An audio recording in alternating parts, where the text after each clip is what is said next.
laki-laki dan perempuan hidup bersama dan benar-benar memenuhi bumi dengan keturunan-keturunan ilahi. Jadi di sini Allah menciptakan manusia itu tidak hanya sekedar laki-laki saja. Ternyata Allah juga membentuk manusia itu dalam bentuk perempuan. Menciptakan manusia dalam bentuk perempuan. Sehingga keduanya menjadi suatu ciptaan Allah yang sempurna dan saling melengkapi. Jadi Allah menciptakan manusia itu dalam laki-laki dan perempuan dengan cara tertentu supaya mereka tuh dapat menghasilkan keturunannya mereka sendiri. Seperti katakan dalam Alkitab, dalam Kejadian 2 ayat 18, aku akan menjadikan penolong baginya yang sepadan dengan dia. Apa sih itu sepadan? Sepadan itu artinya cocok, mampu, bisa menyesuaikan diri sama pasangan, pelengkap, atau sesuai. Dulu saya dalam komunitas saya di gereja, kami saling sharing gitu ya tentang pasangan hidup, tentang pernikahan. Di sini saya mendapat pertanyaan, apa sih itu sepadan? Kalau menurut saya itu sepadan itu ya kita melengkapi kekurangan dari pasangan kita sendiri. Jadi katakan bisa kita menjadi pelengkap oleh pasangan kita sendiri, sehingga itu yang artinya yang dinamakan sepadan. Perjanjian pernikahan adalah lembaga pertama yang diciptakan Allah.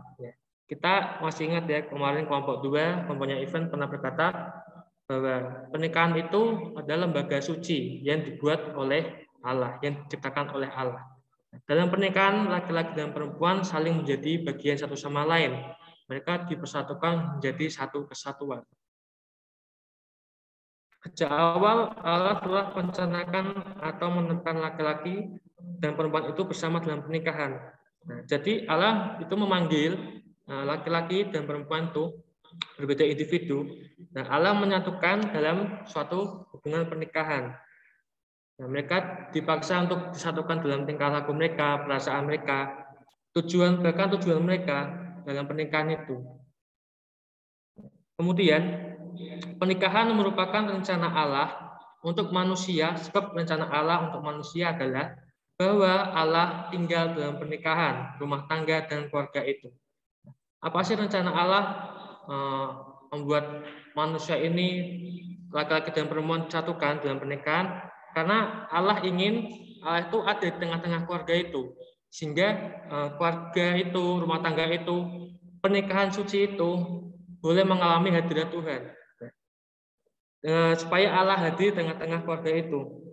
Nah, ingat teman-teman, keluarga yang mengutamakan Tuhan dalam kehidupan rumah tangganya, keluarga yang hatinya takut akan Tuhan, menomorsatukan Tuhan dalam keluarganya, pasti akan mengalami keharmonisan dalam keluarga itu.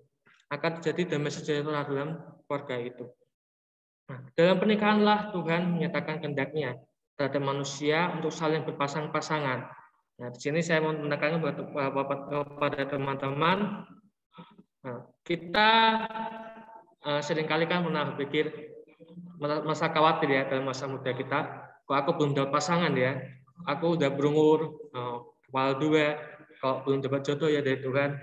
Di sini saya mau mengatakan tenang aja teman-teman. Di sini firman Tuhan mengatakan kita diciptakan oleh Allah itu untuk berpasang-pasangan. Nah, jadi tugas kita adalah ya berdoa saja pada Tuhan.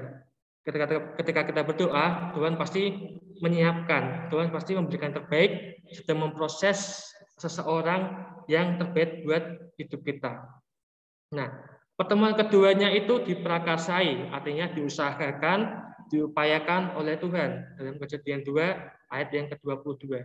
Nah, ini bertujuan membangun kehidupan dalam rumah tangga dengan memberi kriteria dan ketentuan yang berguna untuk dapat saling mengikat demi kebaikan bersama. Ini artinya Alkitab itu tidak mengajarkan pernikahan sebagai suatu perjanjian antara dua orang yang dapat dibatalkan semaunya. Jadi Allah itu membenci perceraian. Apa yang dipersatukan oleh Allah tidak dapat dipisahkan oleh manusia. Itu harus ditanamkan dalam diri kita dan diingat-ingat terus sampai kita menikah. Nah. Kemudian selanjutnya, keluarga itu diibaratkan sarang yang kuat bagi mereka yang memerlukan saat-saat untuk mendapatkan kekuatan baru dan memulihkan semangat yang pudar dengan kasih yang menggantikan hati yang terluka. Nah, di sini keluarga itu bisa diibaratkan sebagai sarang. Sarang ini tidak akan tergantikan dengan hal lain jika pasangan suami istri ini mempunyai hubungan intim yang sangat kuat. Ibaratkan sebuah bangunan ya. Bangunan kalau pondasinya tidak kuat pasti kena badai, hujan, pasti akan runtuh. Nah, sebelum kita memulai kehidupan keluarga yang lebih lagi, kita harus sebagai pasangan suami istri itu harus saling menguatkan satu sama lain, harus mempunyai hubungan yang intim, sehingga pada itu akan berdampak bagi sang anak. Jika anaknya di rumah itu merasa nyaman, terus anak itu punya pikiran bahwa keluargaku, aku punya keluarga, aku punya rumah itu sebagai tempat berlindung, sebagai tempat untuk saya pulang. Pastikan kita sebagai orang tua, sebagai pasangan suami istri kan tidak tahu sang anak itu di luar ngapain, mungkin ada masalah pribadi yang tidak kita ketahui. Sebelum kita berlanjut, sang suami istri ini harus mempunyai hubungan kuat sehingga sang anak ini bisa memperoleh kasih dalam keluarga tersebut. Diibaratkan, saya mempunyai ilustrasi teman-teman. Kita kalau memakai HP kan, HP atau laptop, itu kan pasti ada kita selalu menggunakan, ada virus-virus yang ada dalam HP kita.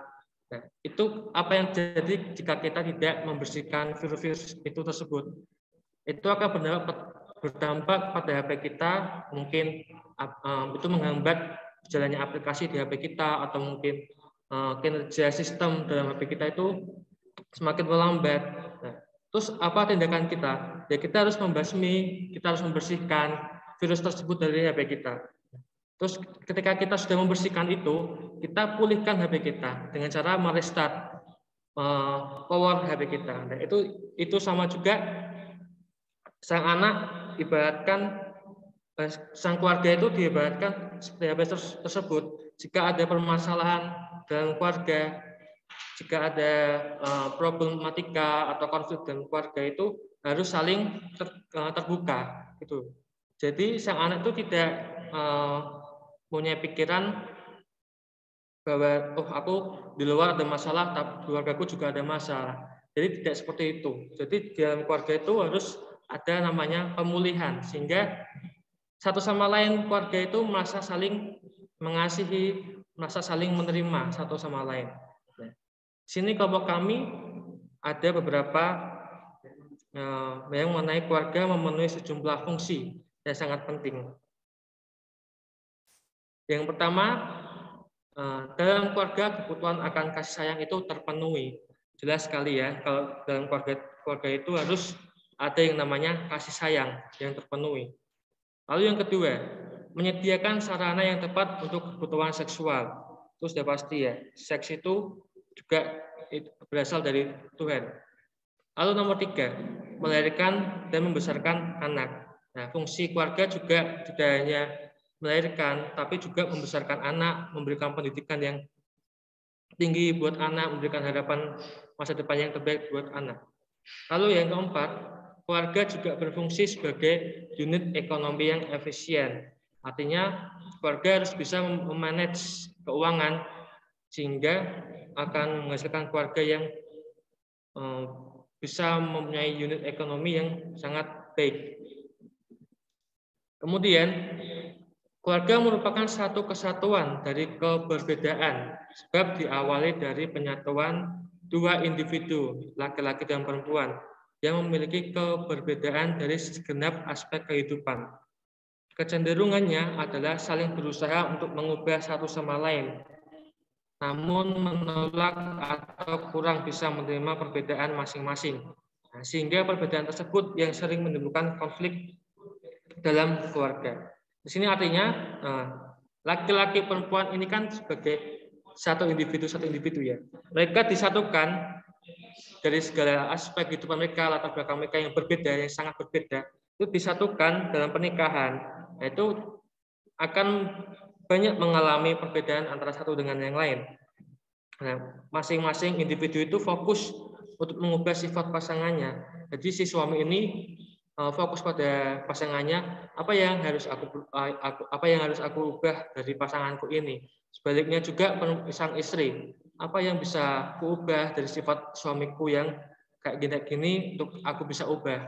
Tetapi mereka itu lupa untuk harus saling menerima setiap pasangan kita, kekurangan pasangan kita itu mereka lupa, sehingga itu juga menjadi kelemahan dalam keluarga tersebut.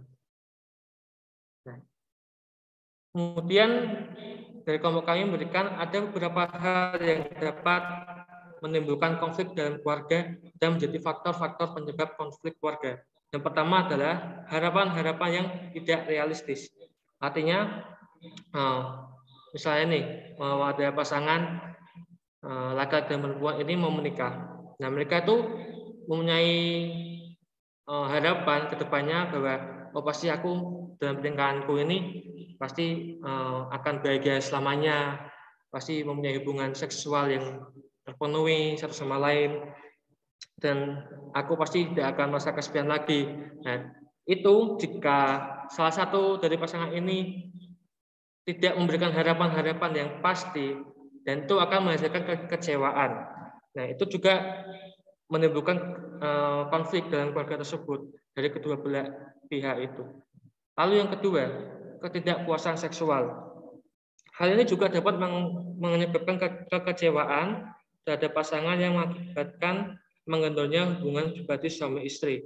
Sini kita harus menekankan bahwa seksual itu tidak hal yang tabu, tidak jorok.